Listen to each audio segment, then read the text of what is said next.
Mari kita berdoa. Tuhan, kami ingin menjadi seperti-Mu dan kami juga ingin keluarga kami boleh menjadi keluarga yang memancarkan harum Tuhan. Kami berdoa biarlah kiranya firman Tuhan hari ini memberikan kepada kami satu langkah baru, mungkin satu langkah yang kecil di dalam keluarga kami, tetapi satu langkah yang memberikan perubahan untuk kami boleh bertumbuh semakin serupa dengan Kristus. Kami serahkan ya Tuhan waktu beberapa menit ke depan ini, tolong supaya kami bisa fokus, konsentrasi, walaupun hanya beberapa menit, kami ingin full hearted untuk mendengarkan firman Tuhan. Dalam nama Tuhan Yesus kami berdoa, amin. Saudara, tema yang diberikan pada saya hari ini adalah keluargaku bagi Kristus. Saudara, waktu mendengar tema ini, mungkin saudara agak sering ya sebenarnya dengar kayak gini ya, khususnya kalau bulan-bulan Oktober gitu ya, kalau di GKY mah Mei ya, bulan keluarga ya. Nah, mungkin tema-tema ini sering saudara dengar atau lagi ada pernikahan atau penyerahan ya di sini, penyerahan anak ya, baptis anak. Mungkin itu saudara sering dengar seperti itu. Dan kira-kira saudara tahu lah kira-kira isinya apa ya? Udah tahu ya, yuk pulang yuk. Saudara, kadang-kadang kita merasa ini tema yang generik gitu ya untuk beberapa orang.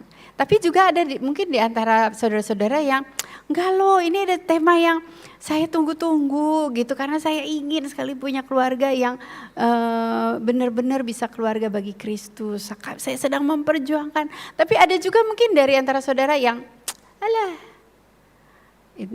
inilah ideal gitu ya, terlalu mengawang-awang, realitanya nggak begitulah gitu ya, realitanya coba ya saudara, kita sering kesulitan kita ngajak anak melayani, susah banget ya, anak sekarang apalagi susah, diajak kondangan aja susah, apalagi diajak melayani begitu. Aduh, di antara saudara mungkin ada, aduh ibu udah bertahun-tahun saya menikah ya, susah banget ngajak ke gereja aja susah, bagaimana keluarga bagi Kristus gitu ya. Ideal lah, terlalu mengawang-awang, gak mungkin lah ya. Saudara ngerasa itu bukan gua banget. Atau saudara mengatakan anak saya udah lama gak mau ke gereja. Dulu waktu sekolah minggu rajin gitu ya, saya bawa tiap minggu ke gereja, gak pernah absen. Tapi sekarang ya setelah pandemi apalagi udah susah sekali nggak mau ke gereja begitu. Atau saudara mengatakan dulu saya aktif sih melayani ya sebelum menikah, waktu lagi single kan masa promosi masih berjalan gitu kan ya. Tapi setelah masa promosi berakhir udah dapet gitu kan ya. Aduh udah repot ya, banyak rapat, kalau Sabtu aja tuh ada dinner ini, dinner itu, kondangan, temen yang ini kawin, temen yang itu kawin gitu kan ya. Wah udah minggu tuh udah capek deh ya, pengennya nonton Netflix, diem gak ngapa-ngapain, main game gitu kan ya. Gak ada waktu gitu ya. Atau saudara ngatain malu ya ngomongin soal apalagi pelayanan gitu kan ya. Duh keluarga saya itu banyak masalah. Jangankan melayani, ketemu orang gereja aja udah malu. Mereka tahu siapa keluarga saya. Banyak cacat celah, begitu kan ya. Munafik lah, ngomong-ngomong pelayanan munafik lah. Kalau keluarga saya aja kagak bener begitu kan ya. Jadi saudara gimana ya, keluarga bagi Kristus itu realitanya tuh seperti apa? Saudara, kita sering mendengarkan ayat ini ya, malah ada lagunya. Bersama keluargaku melayani Tuhan. Bener gak sih? Saudara nyanyi gitu kan ya. Tapi saudara dalam hati saudara tuh ada yang mukul-mukul. Enggak sih sebenarnya ya. Keluarga saya gak bareng-bareng melayani Tuhan ya. Saya melayani sendiri aja, atau saya yang gak ikut melayani. Enggak gitu ya.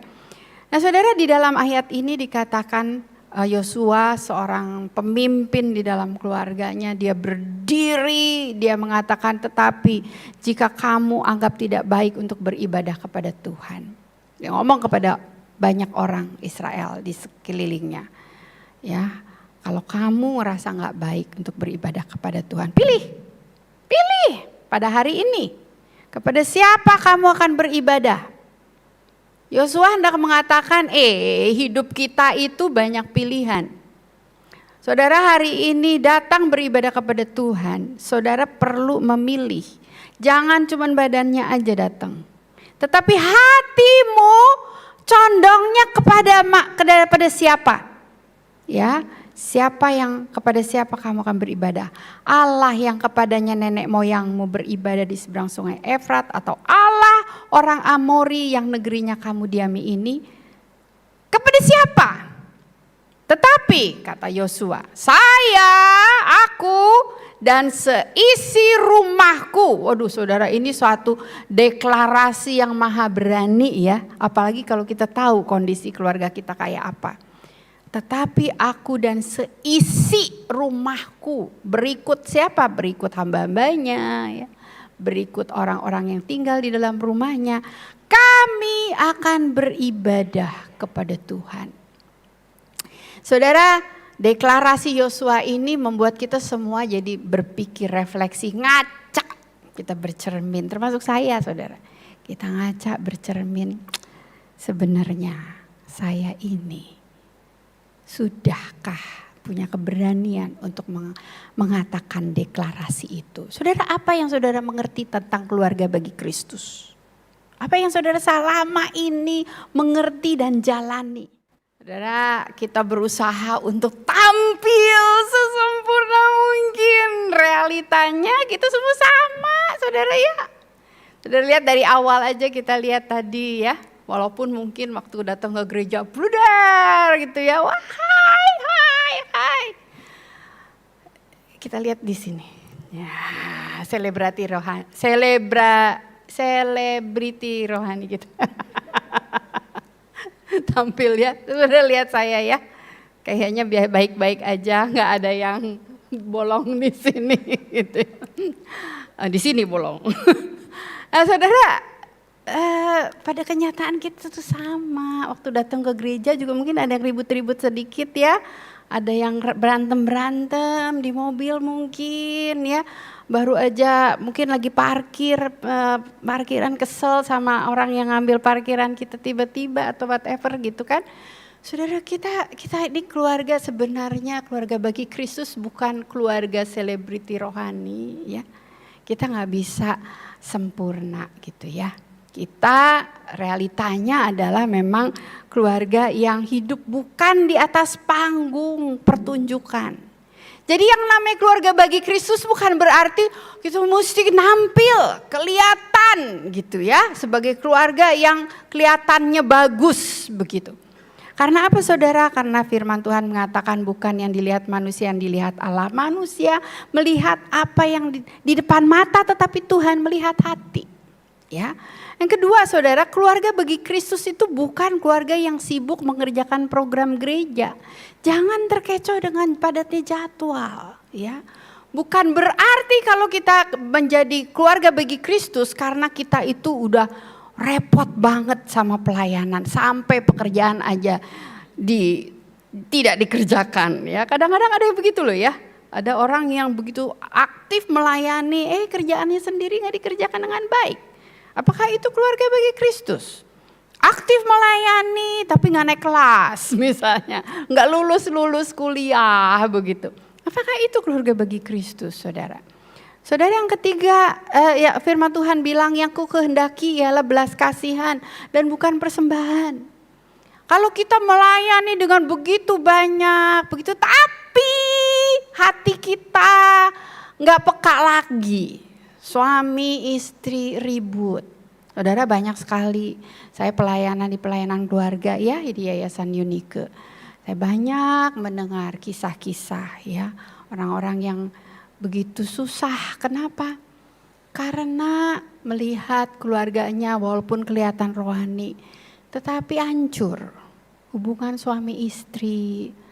Bahkan kemarin ini saya mendengar satu ibu yang begitu susah hati. Bu, suami saya sebenarnya udah meninggal sih bu ya. Tapi susahnya adalah sebelum meninggal saya tahu dia selingkuh. Jadi saya marah. Dan kemarahan saya belum selesai. Saya nggak sempat marahin suami saya gitu ya, karena dia lagi sakit. Dalam hati saya nanti ya kalau udah sembuh ya, gue hajar lo ya, gue buka semuanya gitu ya. Dia bukannya sembuh, dia meninggal. Gak ada yang tahu saudara. Orang gereja gak tahu, dia khotbahnya bagus, pelayanan terus begitu ya. Tapi gak pernah kerja, gak cari uang istri. Saudaraku sekalian, sedih ya sebenarnya, sedih. Tapi saudara yang duduk di sini mengatakan, Bu itu saya banget. Saya cacat, karena itulah saya merasa kayak layak melayani. Enggak lah, bukan gua banget. Saudara, keluarga bagi Kristus itu bukan keluarga yang tanpa cacat. Kita jangan terkecoh dengan foto-foto di media sosial. Ya wah, seragaman, pakai dress code, semuanya senyum manis, melayani dan sebagainya. Kelihatannya baik, tapi berapa detik sebelumnya kayak tadi aja, 30 menit sebelumnya, semuanya serba berbeda. Saudaraku sekalian, kalau memang gereja adalah tempat untuk keluarga-keluarga yang ideal, yang bagus-bagus, gak ada apa-apa, nothing happen. Kayaknya itu bukan gereja deh ya. Itu hanya kumpulan orang-orang saja, komunitas aja begitu ya. Tapi yang namanya gereja saudara, memang adalah tempat di mana orang berdosa kumpul. Jadi saudara jangan bilang begini, orang Kristen, orang gereja, tapi gitu ya. Lihat dulu diri sendiri, bercermin. Jangan-jangan ada orang yang mengatakan hal yang sama dan orang itu adalah anak kita. Ya, anak kita kemudian mengatakan, mama, papa begini. Padahal saudaraku sekalian, firman Tuhan ya, bukan kamu yang memilih aku, tetapi akulah yang memilih kamu. Dan aku telah menetapkan kamu supaya kamu pergi dan menghasilkan buah dan buahmu itu tetap. Saudaraku sekalian, firman Tuhan juga mengatakan orang sehat gak perlu dokter, orang sakit yang perlu dia. Karena itulah saudara sebenarnya keluarga bagi Kristus bukan keluarga tanpa cacat. Saudara lihat kiri kanan, saudara bilang dia mah fine aja gak kayak gua gitu kan ya. Gak tentu saudara, gak tentu ya. Apa yang dialami orang mungkin juga dialami kita juga dialami orang lain. Jadi saudara bagaimana keluarga bagi Kristus? Yang pertama saudara, keluarga bagi Kristus adalah keluarga yang mengalami kasih Kristus. Saudara, sebelum kita mengasihi Kristus, sebelum kita melayani Kristus, kita seharusnya menyadari bahwa kita sudah dikasihi Kristus. Orang yang sudah mengalami kasih, barulah dia bisa mengalami kasih, memberikan kasih. Karena itu saudara di dalam pernikahan lucu ya. Hai istri, tunduklah kepada suami, begitu kan? Tapi saudara ada kalimat apa? Hai suami, kasihilah istrimu seperti aku mengasihi gerejanya. Jadi saudaraku, kita gak bisa mengatakan istri, ayo tunduk pada saya. Jangan tanduk saya, tunduk sama saya. Pertanyaannya, apakah saudara sudah mengasihi istri seperti Kristus mengasihi gerejanya? Artinya apa? Sampai mati di atas kayu salib. Merendahkan diri, membasuh kaki murid-muridnya. Itu kasih Kristus. Saudaraku sekalian, saya yakin ya, pernikahan yang indah itu adalah pernikahan yang mau memberi kasih. Pernikahan yang selalu mau menyenangkan pasangannya, yang mau memberikan hidupnya untuk pasangannya. Saudara, suami saya itu awam, sama belakang saya nih, ya. Suaminya katanya awam. Apa sih artinya awam ya? Nggak kena sekolah teologi gitu ya. Saudara, suami saya itu istilahnya apa ya, karyawan gitu ya, karyawan kantor gitu kan. Bukannya hamba Tuhan, bukan pendeta, tapi dia sering mengatakan saya ini hambanya hamba Tuhan gitu ya. Waktu mau menikah dia sudah bilang, saya menikah dengan seorang yang punya bosnya adalah pemilik alam semesta, gitu kan ya. Jadi dia takut banget menikah sama saya. Takut karena apa? Karena takut menghadapi bosnya saya, yaitu Tuhan, gitu kan ya. Nah saudaraku sekalian, saya dalam pengalaman saya berapa tahun menikah dengan dia, hari demi hari saya semakin mencintai dia. Semakin hari demi hari semakin mau nurut sama dia. Kenapa? Karena dia selalu menyatakan cintanya. Cielah, ya dia nggak ada di sini. Jadi saya bisa ngomong yang bagus-bagus, dia nggak bakalan besar kepala ya. Saudara tadi pagi ya saya bangun pagi-pagi masih gelap gitu kan. Saya takut membangunkan dia tapi tetap berisik tetap ya. Terus dia bangun, dia bantu saya mempersiapkan segala sesuatu, tanyain taksi udah datang apa belum, siapin ini, siapin itu. Walaupun saya sebenarnya udah rada siap sih begitu ya.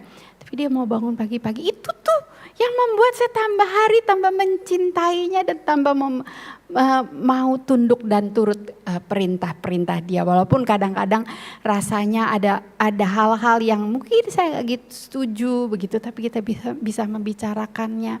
Waktu saya masih panggung boneka saudara ya, pelayanan repot begitu, pulang dari pelayanan rasanya udah jeblok, boro-boro masak gitu ya.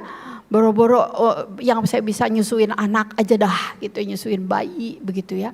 Tapi waktu lagi saya capek begitu ya, dia bangun malam-malam bayi nangis, dia angkat bayi saya, dia taruh di sisi saya. Padahal besokannya mesti kerja kan, pagi-pagi dia mesti kerja kantoran sebagai karyawan. Saudaraku sekalian, karena mengalami kasih itu, maka saya lebih bisa mengasihi. Demikian juga saudara dengan Kristus.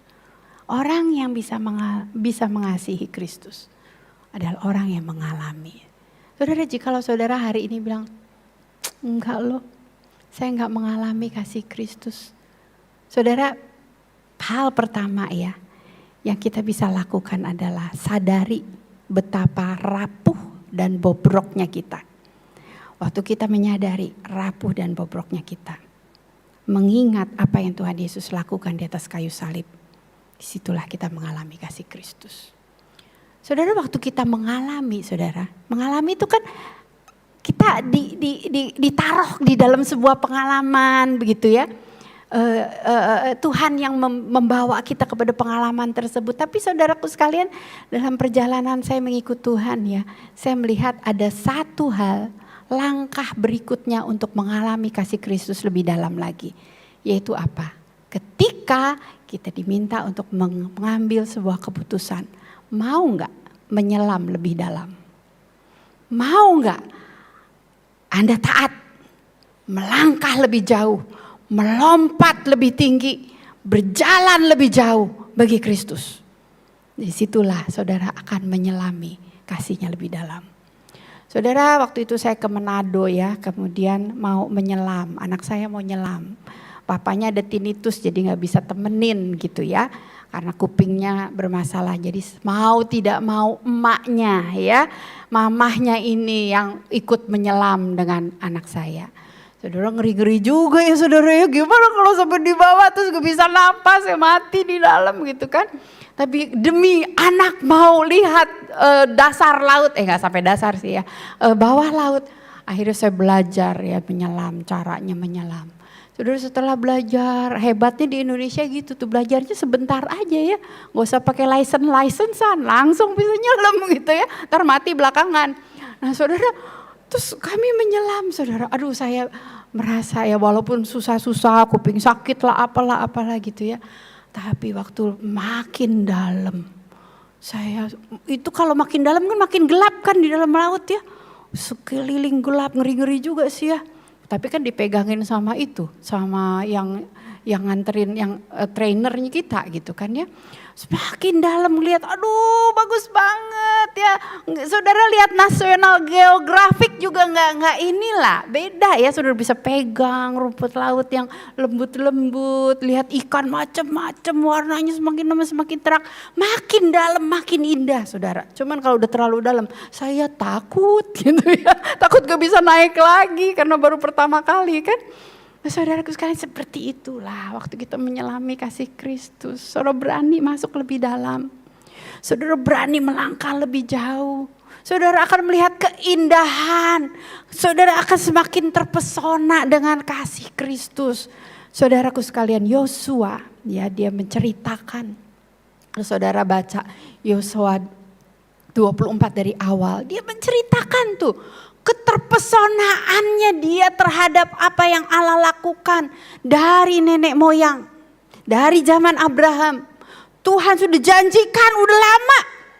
Kemudian sekarang dia diberikan kesempatan anugerah melihat janji itu terrealisir.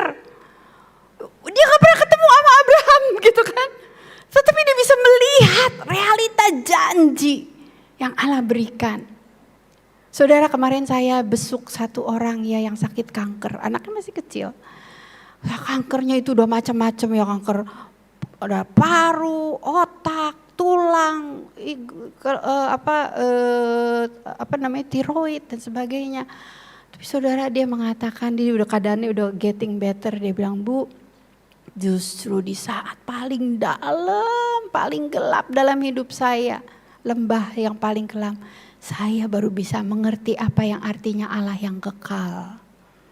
Allah yang punya hubungan dari masa lalu sampai masa sekarang. Allah yang menghubungkan setiap peristiwa-peristiwa kehidupan. Saya makin dekat. Ada hal spiritual yang tidak bisa saya gambarkan yang saya alami. Semakin susahnya saya. Saudara pernah ngalamin itu enggak? History, sejarah, karya Allah yang saudara alami. Saudara, itulah yang Yosua katakan kepada anak cucunya. Yang dia ceritakan, dia ulang lagi, dia remind lagi. Kamu udah lupa ya? Udah lupa ya? Begini loh, hebatnya Tuhan tuh begini loh. Kamu sudah hilang ya pesona-pesona itu ya. Kamu sudah hilang kekaguman kamu akan Tuhan ya. Ingat. Saudara, saya minta pulang dari sini. Mungkin saudara udah mikirin mau belanja apa ya. Mau makan apa ya gitu ya. Coba saudara ambil waktu sejenak aja ya. Diem, nanti kalau pasangan saudara diem jangan tanya ngapain lu diem. Lagi bikin PR-nya Bu Ane gitu ya. Saudara coba pikirkan, ingat lagi. Pesona karya Allah yang telah bekerja dalam dirimu. Ketika Kristus pertama kali menyatakan diri padamu, menyentuh hatimu, membasuh dosa-dosamu dan mengatakan kamu adalah sahabatku. Saudara, kalau kita belum ngalamin, kita gak bisa memang jadi keluarga bagi Kristus. Yang kedua, keluarga bagi Kristus adalah keluarga yang bertumbuh. Keluarga yang bertumbuh, artinya ada sebuah milestone kehidupan yang dimana di setiap milestone itu saudara melihat karya Allah. Saudara, pertumbuhan manusia adalah ada milestone-nya ya, dari masih bayi lahir ya. Ada perubahan, yang tadinya gak bisa jalan mulai jalan, yang tadinya makan disuapin makan sendiri, yang tadinya belajarnya mesti disuruh-suruh terus jadi belajar sendiri, yang tadinya sekolah melulu terus mulai kerja, yang tadinya kerja depend dengan orang tua kemudian mulai mandiri, begitu kan ya. Itu ada pertumbuhan milestone. Dari Pulau Mas saya tadi ke sini lewat jalan tol ya. Saudara, kalau lewat jalan tol di tengah-tengahnya itu pasti ada marka-marka jalan kilometer berapa. Kalau kita pergi kemana-mana pakai share live Waze atau Google Map gitu kan ya. Nah kadang-kadang kita tanya, lu dari kilometer berapa begitu ya. Nah saudara, dalam perjalanan pertumbuhan fisik kita semua melalui itu dari muda sampai tua. Pertanyaannya adalah, how is your walk with Jesus today? Kalau saya tanya, saudara-saudara ada di kilometer berapa sekarang? Secara rohani. Saudara ada di kilometer berapa? Nanti suami istri juga tanya ya, lu udah di kilometer berapa secara rohani? Kadang-kadang saudara, orang udah tua, udah lama ke gereja, tapi secara rohani masih bayi. Artinya apa? Tersinggung sedikit ngamuk, itu bayi rohani. Nggak mau lagi pelayanan, kenapa? Oh nggak diperhatiin, itu bayi rohani. Yang namanya orang dewasa rohani, sesulit apapun dia bisa mengatakan, Tuhan mengasihi saya. Saya punya murid saudara, masih muda, masih kecil, umur 9 tahun kira-kira. Dia sakit kanker tulang. Susah banget, sakit sekali. Tangannya itu bengkak gede banget karena kankernya. Terus akhirnya dioperasi. Akhirnya suatu saat dokter mengatakan ini kalau nggak diamputasi dia pasti meninggal. Mau diamputasi nggak? Waduh, mama papanya nangis sedih sekali, kesian sama anaknya kalau anaknya kehilangan satu lengan begitu kan ya.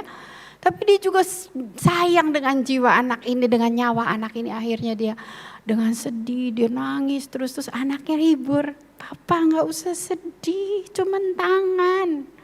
Tuhan sayang sama saya, Tuhan sayang sama papa, nggak usah nangis. Papa doain aja supaya saya kuat. Anak 9 tahun. Sampai sekarang saudara anak itu masih berjuang. Dia bisa audio call dengan teman saya yang lain. Terima kasih tante ya untuk kiriman. Suaranya itu masih lantang walaupun mamanya bilang dia udah lemes banget. Karena dia udah gak ada harapan lagi untuk sembuh dari kankernya. Saudara, saya kadang-kadang malu loh ya dengan orang-orang seperti itu. Masih muda tetapi relasi sama Tuhannya itu begitu dekat.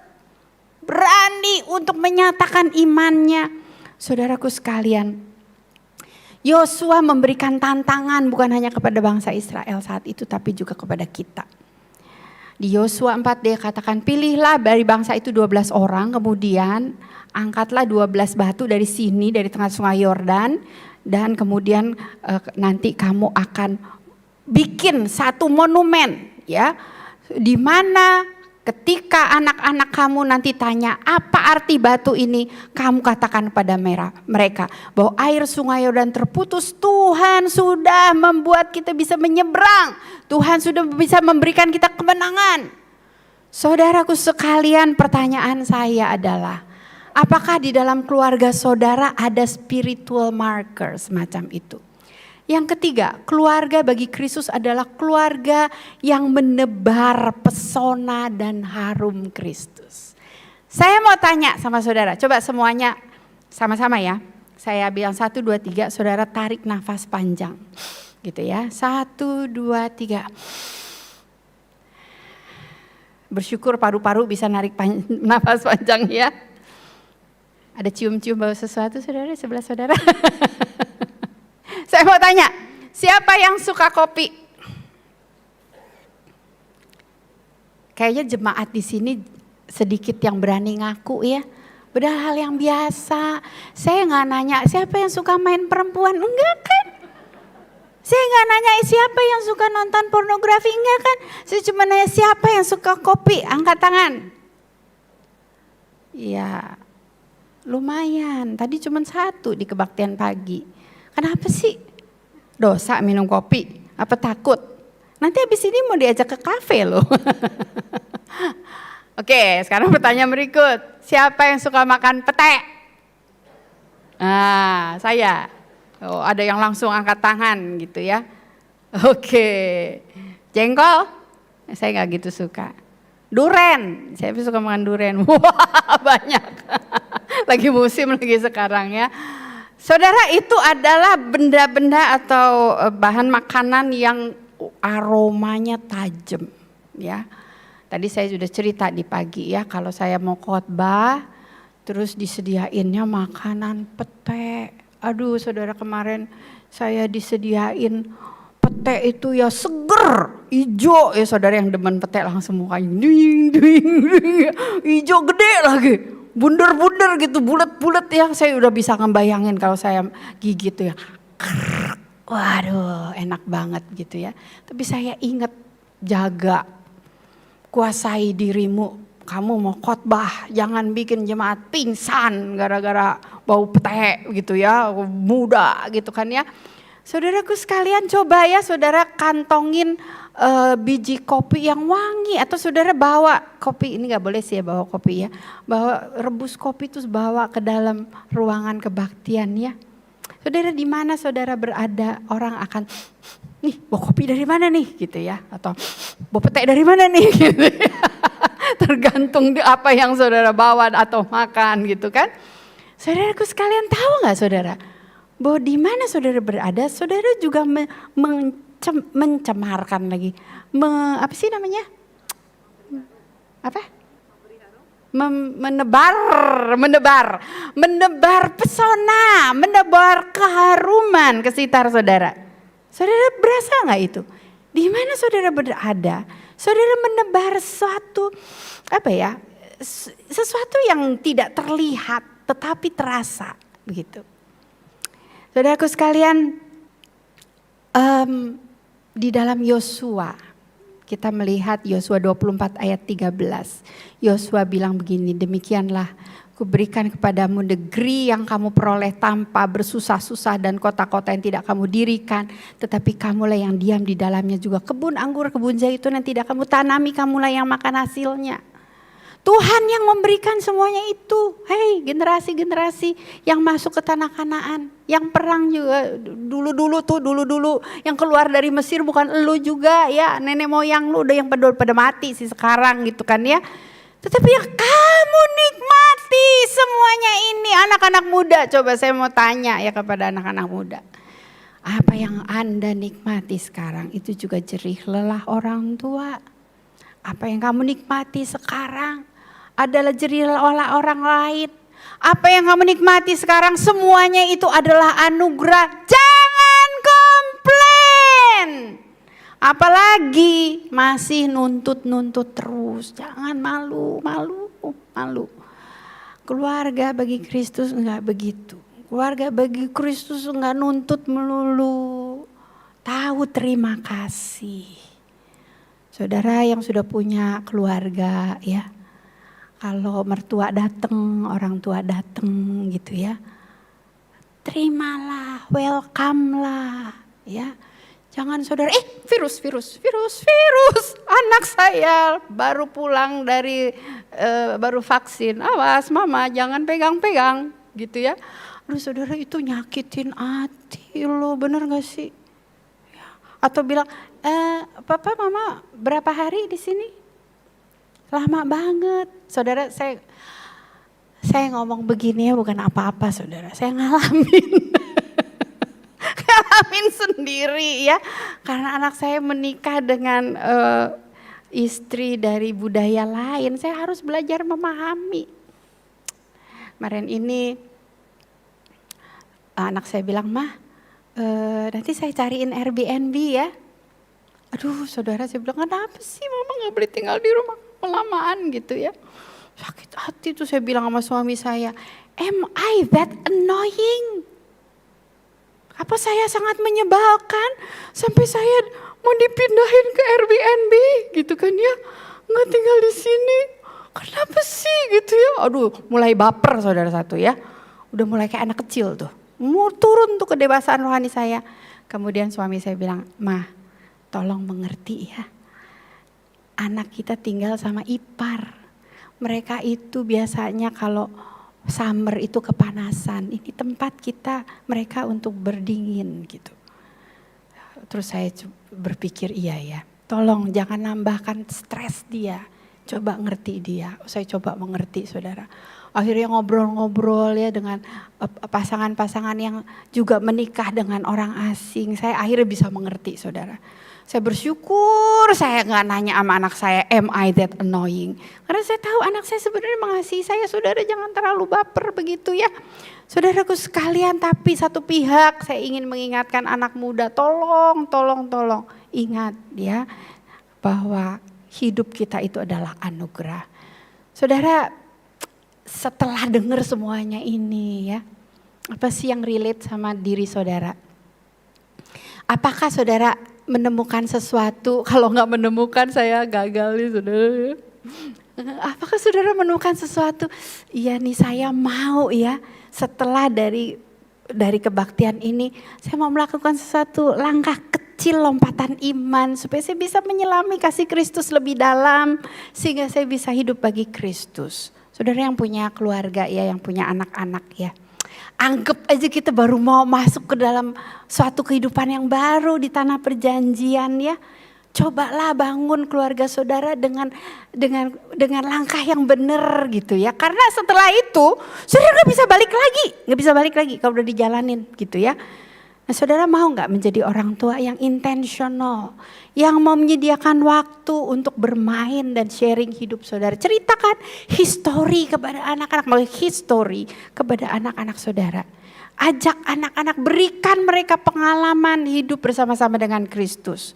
Saudara, ada gak saudara yang mau berani bayar harga? Sorry kepotong ini ya.